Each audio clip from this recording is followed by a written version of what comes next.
Aziz o'rtoqlar, Chilonzor 16 da joylashgan, ya'ni Chilonzor metroning yonginasida joylashgan 8-qavatdagi 72 kvadrat metrli xonadonimiz sotuvga chiqqan. Hozir men sizlarga obzor qilib tanishtirib chiqaman. Bu mehmonxonamiz, ko'rib turibsizlar.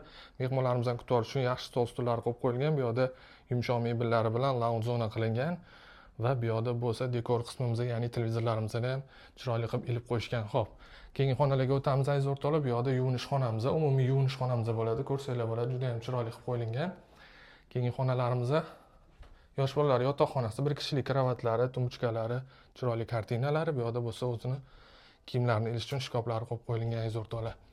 Xo'p, master yotoqxonamizga o'tamiz. Master yotoqxonamizda 2 kishilik kravatlari, dekorlari, bu yoqda biralari, tumbuchkalari, komodlari va kiyimlarimizni ilish uchun kattagina shkaflarimiz ham bor. Uyimizda juda ham chiroyli ta'mirdan chiqqan, bejirim.